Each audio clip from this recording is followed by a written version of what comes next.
A small bakery tucked away in an old neighborhood. A black baker lived alone, starting each day before sunrise.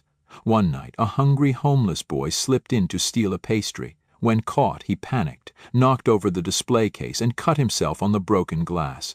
But instead of calling the police, the baker stepped forward, bandaged the boy's wound, gave him food, and gave him a chance to change his life. 5 years later, that boy became a master baker and turned the humble shop into a local legend. Before we dive in this story, let us know where you're watching from. We love to hear your thoughts. It was 5:30 in the morning. The streets outside were still asleep, blanketed by a thin fog that clung to the sidewalks and dimmed the orange hue of the streetlights.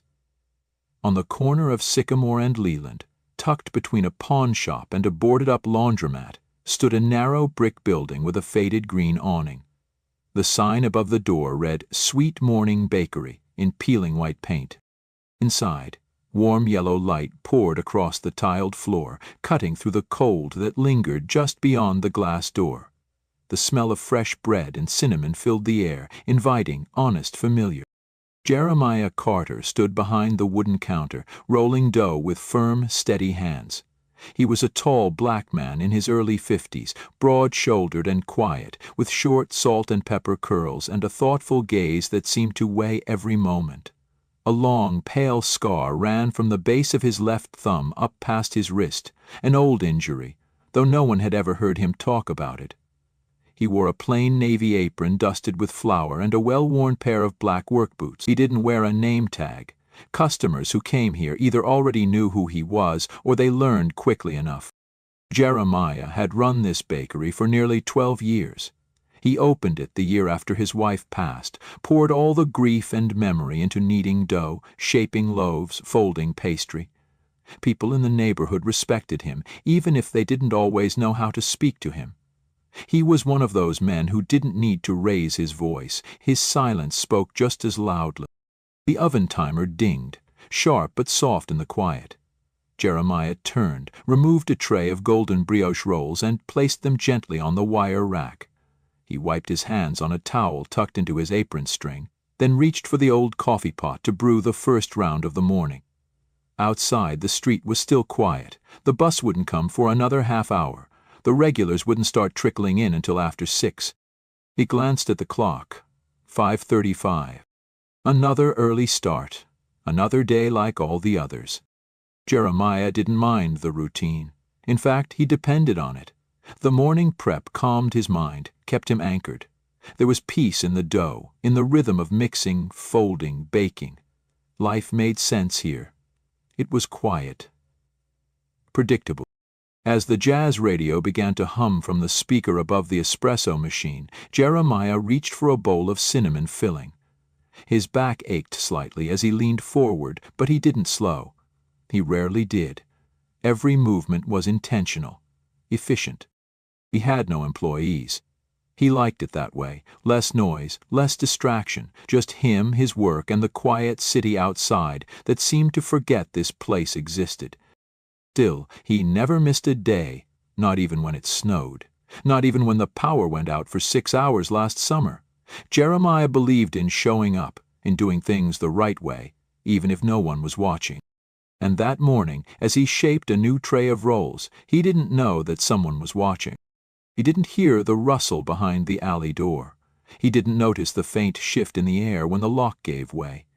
He didn't see the shadow move past the pantry shelves in the back of the shop. Not yet. All he knew was that the morning was beginning, the dough was rising, and the shop was nearly ready to open. The back door creaked. It was faint, almost too faint, but Jeremiah heard it. His hand paused mid-reach for the cinnamon glaze. He turned his head slightly, eyes narrowing, listening. There was another sound, a soft shuffle. Something or someone was moving in the kitchen storage area, not the rustle of mice. He knew that sound. This was heavier, human. He set the glaze bowl down, wiped his hands on his apron, and reached under the counter. Not for a weapon, just for the flashlight he kept beside the ledger book. The light clicked on with a soft buzz.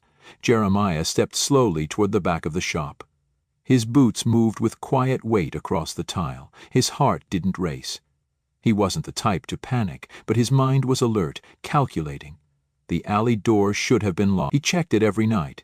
He passed the pantry, then the walk-in fridge, then the shelves of flour and sugar bins. The motion sensor light in the back hallway had flickered on. That confirmed it. Someone was inside. He turned the corner and saw him. A teenage boy, thin, dirty, barely more than a shadow in an oversized hoodie, was crouched beside the pastry display fridge. One hand clutched a sticky bun, the other reaching into his jacket. The boy looked up. Their eyes locked. For a split second no one moved. The boy's face twisted, shock, guilt, fear. Then he bolted upright and turned to run. But he wasn't fast, not really. His shoes were worn to the soles, and his body looked like it hadn't had a full meal in days. As he turned, his foot caught the base of the rolling display rack. The crash was loud and sudden. Glass trays hit the floor, one after another. A sharp crack echoed through the bakery. The boy went down hard, his shoulder slamming into the tiles. A split second later, he cried out, a raw, panicked yelp. Blood streaked across the floor. One of the broken trays had sliced deep across his forearm. Jeremiah moved before he even thought. The flashlight clattered from his hand. He dropped to one knee beside the boy, already reaching for the towel from his apron. "Don't move," he said, voice low and firm. The boy's chest heaved.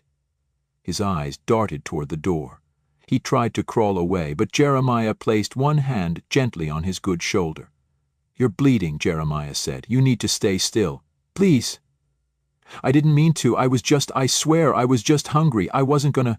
Please, don't call the cops." The boy's voice was shaking, not the fake kind, not a con. This was real panic. Jeremiah pressed the towel against the boy's arm, firm but not rough. The blood seeped through almost instantly. The boy whimpered. "I'm sorry, man. I didn't know anybody was in here. I just saw the light, and I ain't eaten since yesterday morning." His voice cracked. His breath came in short, uneven bursts. "You homeless?" Jeremiah asked, not unkindly. The boy hesitated, then nodded once. "Name?" The boy swallowed. "Tarek," he whispered. Jeremiah looked at him. Really looked. Beneath the grime and the hoodie and the panic there was a kid. Couldn't be more than 18, maybe 17. His eyes were tired. Not from staying up late, but from staying on guard. "Tariq," Jeremiah said slowly. "You're hurt, and I ain't calling the cops." Tariq looked up at him, confused. "You're not?" Jeremiah shook his head. "You already paid for that sticky bun in blood. Seems like enough for one morning." He reached over and grabbed a roll of gauze from the first aid box under the prep counter. "This'll sting," he warned, and began wrapping the boy's arm. Tariq sat still now, too tired to run, too confused to speak.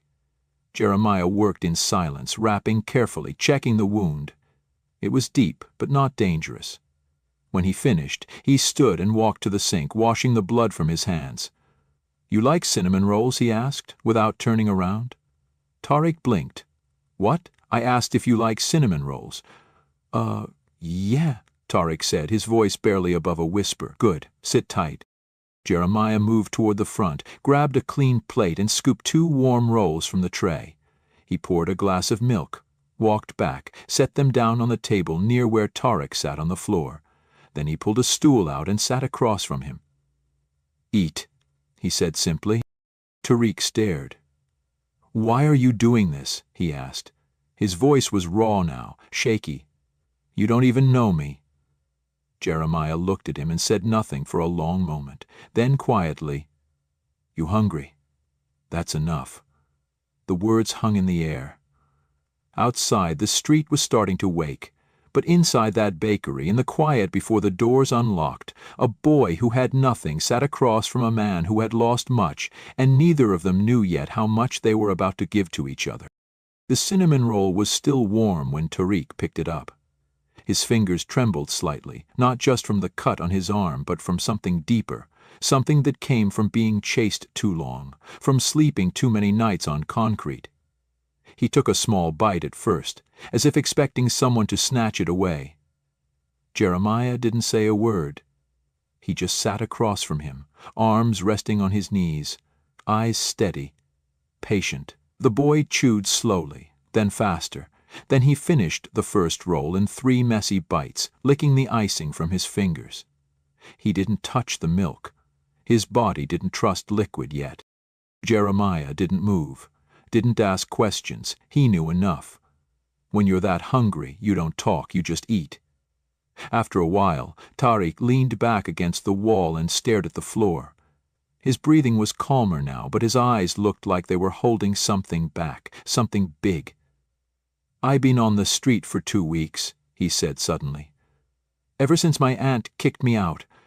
His voice was quiet, thin, like he was still deciding if he was allowed to speak. "My mom, she passed last year. Stroke. She was only 42. My aunt took me in for a while, but then said I was too much to feed. I tried sleeping on my cousin's couch, but he got scared I'd get him in trouble, so I left." He glanced up, unsure if Jeremiah was still listening. Jeremiah nodded once, eyes fixed on him. Not pitying, just listening. "I tried applying at the fast food place on Lexington," Tariq continued. "But the manager looked me up and down and told me they ain't hiring boys who look like they got a record." "I don't got a record." He paused. "I never stole anything before. Never, I swear. I just—" His voice broke and he looked away. "I was just so damn hungry." His shoulders tensed, and for a second he tried to swallow it. But he couldn't.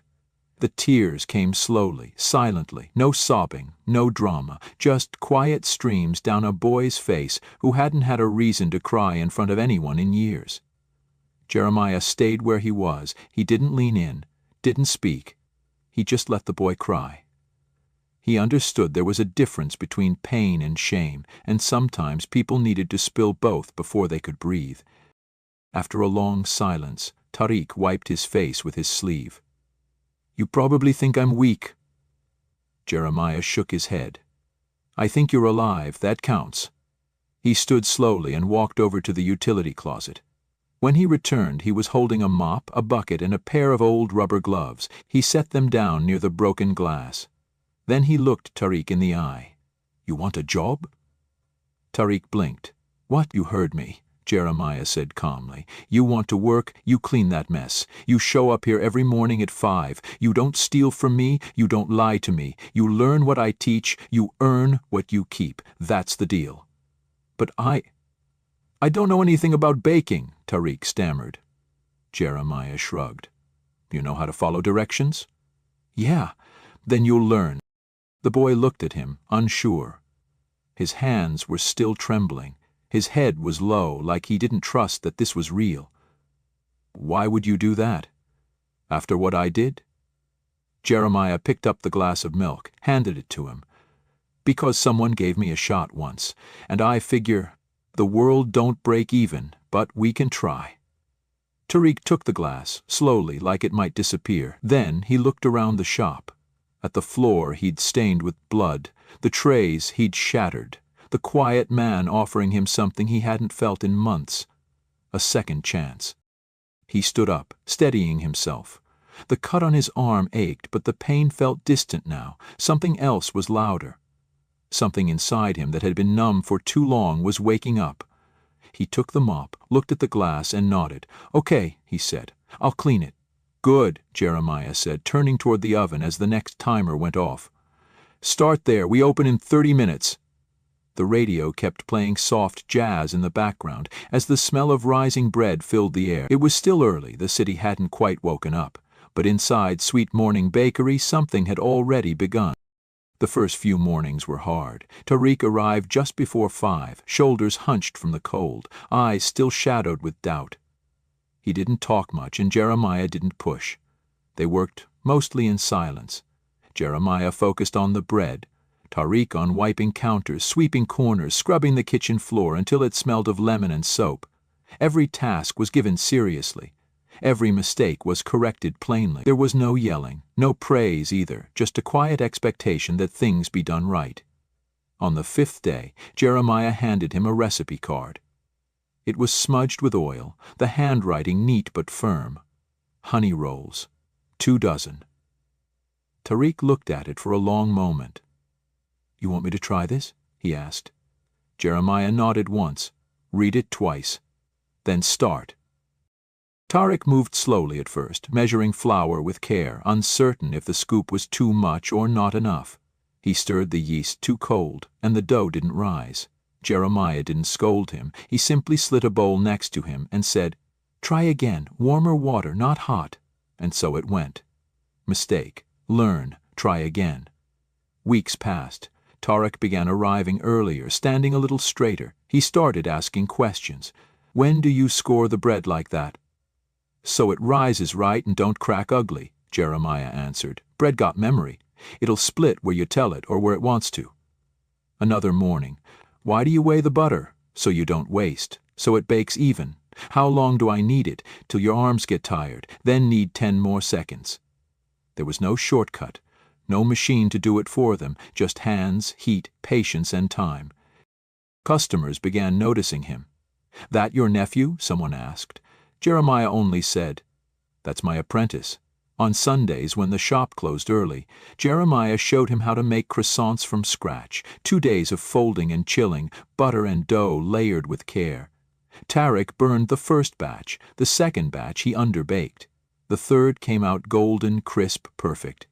He smiled without realizing it. Jeremiah noticed, said nothing, just nodded toward the cooling rack. One Thursday morning, a woman in scrubs came in early. She pointed at the raspberry tarts in the case and said, "These look new." "Tariq made those," Jeremiah said simply. The woman bought 2, came back the next morning and bought 4 more. Word spread. By the time summer rolled in, Tariq was behind the counter taking orders, remembering regulars' names. He worked the register with the same precision he used to knead dough. His hoodie was gone. He wore a clean apron now. On a warm afternoon in July, Jeremiah handed him a key. "What's this for?" Tariq asked. "You open tomorrow?" Jeremiah said, wiping his hands on a towel. "You earned it." Tariq stared at the key, lips parted, eyes wide. "You serious?" "I don't hand out keys for fun," Jeremiah replied. "Be here before 5. Don't burn the sourdough." Tariq nodded, clutching the key tight in his palm. "I won't." That night, he slept at the shelter with the key tucked under his pillow like it was made of gold. The next morning, the oven was already hot when Jeremiah arrived. The lights were on, the dough was rising, and Tariq was standing at the counter, sleeves rolled, flour on his nose, humming low to the same old jazz station Jeremiah always played. Jeremiah walked in, took a look around, and didn't say a word. He just tied his apron and got to work. That was how it went for the next year. Quiet, steady, relentless. They didn't talk about the past. They didn't need to. The work said everything. By the end of that year, Tariq could make anything on the menu and 3 things that weren't. He had regular customers who came in just for his lemon scones. A local food blog wrote a piece called "From Dough to Destiny," the young baker reviving an old shop. The photo showed him smiling, arms crossed, standing in front of the counter. Jeremiah wasn't in the picture, but Tariq mentioned him 3 times in the article. One evening, as they closed up, Tariq turned to him and said, "You think I could teach kids? Like a weekend class or something? There's a few boys at the shelter. They watch me every time I go in with leftovers." Jeremiah nodded. "Start with 1 class, Saturdays. Keep it simple. I'll use the back tables, clean up after." "You better," Jeremiah said. "I ain't picking up your mess." They both smirked, the closest thing to laughter they'd ever shared. In the corner of the bakery, behind the pastry case, an old photograph hung on the wall. A younger Jeremiah in uniform, standing with a group of Marines, all lined up straight. Below it, a small wooden plaque read, "Discipline, Integrity, Grace Under Pressure." Tariq looked at it often now, not because it reminded him of the military, but because it reminded him of the kitchen and the man who taught him how to build a life out of broken mornings and hot bread. It was 5 years to the day since Tariq had first stepped into Sweet Morning Bakery through the back door. 5 years since he'd slipped on the tile, bleeding and terrified, unsure whether that morning would end with sirens or mercy.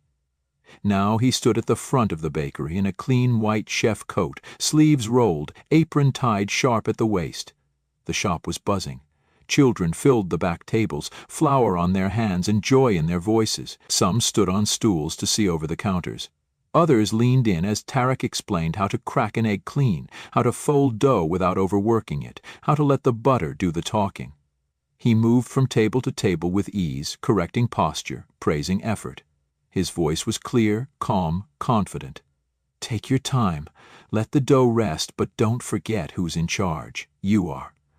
The kids nodded like he was teaching them more than baking, and he was. Each Saturday morning class started the same way. Tariq would gesture toward the framed photo behind the counter. Jeremiah, in uniform, eyes focused, standing in a line of soldiers. Next to it now was a second frame, Tariq, smiling with his arms crossed in front of the bakery, flanked by two grinning boys from the shelter, who had baked their first loaves just a week before. Beneath that photo hung a wooden sign, painted by hand, the brush strokes uneven but proud. "Legacy is not what you leave, it's who you lift." That quote, the kids would learn, was something Jeremiah said once, quietly, without looking up from a tray of rolls, but Tarek had never forgotten it. The bakery had changed. The counter was still wooden and worn, but now the display case held rows of pastries that bore Tariq's signature: mango danishes, honey thyme biscuits, chocolate pepper muffins. Local chefs dropped in for inspiration. Food bloggers tagged the location like a secret treasure. But Jeremiah didn't care about that. He still arrived at 5, still swept the corners no one noticed, still drank his coffee black and unsweetened. He let Tarek have the front of the house, that was the deal. The boy had become the baker, and Jeremiah was content to be the quiet force behind it. One morning, after the kids had cleaned up and gone, Tariq stayed behind. The sunlight fell soft through the window, lighting up the flowers still dancing in the air. He stood behind the counter, folding his apron when Jeremiah came out from the back with a mop. "You don't have to clean up today," Tariq said, grinning. "The kids left it spotless." Jeremiah didn't look up. "There's always something," he said. "Besides, I need the exercise." Tariq hesitated, then leaned on the counter, watching him. "You ever think about how different things could have gone?" Jeremiah paused, then nodded once. "Every day." "You didn't have to help me," Tariq said. "I could have been gone in 10 seconds, never seen you again." "You could have," Jeremiah replied, "but you didn't. You leaned the mop against the wall and looked up at him, his eyes steady. You stayed, you worked, you earned every piece of this." Tariq's voice softened. "Still, I don't know where I'd be if it wasn't for you." Jeremiah looked at him for a long moment. Then he shook his head. "You're looking at it wrong. I didn't save you, I gave you space. You did the saving."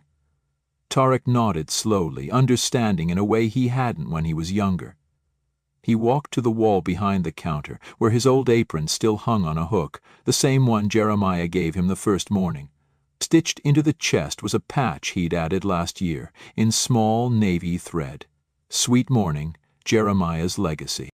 He took it down, folded it carefully, and placed it in a shadow box they'd been meaning to hang. "You good with this going up?" he asked. Jeremiah shrugged. "Ain't my name that matters." "No," Tariq said, "but it's the reason everything here does." That afternoon they hung the box together, side by side with the other frames. They didn't speak much. They didn't need to. Later, when the shop had closed and the sun dipped low behind the city skyline, Tariq stood at the doorway, locking up. He looked out at the street, once cold and unfamiliar, now home. Behind him, the smell of bread still lingered, warm and alive. He turned and saw Jeremiah wiping down the last table, moving slow but sure. "See you tomorrow," Tariq said. Jeremiah nodded without looking up. 5 sharp, he said. "Don't be late." Tariq smiled, stepped outside, and pulled the door closed behind him. For the first time in a long time, he didn't feel like he was chasing anything. He felt whole, rooted, seen. A boy who had nothing had found his place in the world. Not through charity, not through luck, but through work, through grace, through one man who believed that second chances weren't given, they were built, brick by brick, roll by roll, morning by morning. Join us to share meaningful stories by hitting the like and subscribe buttons. Don't forget to turn on the notification bell to start your day with profound lessons and heartfelt empathy.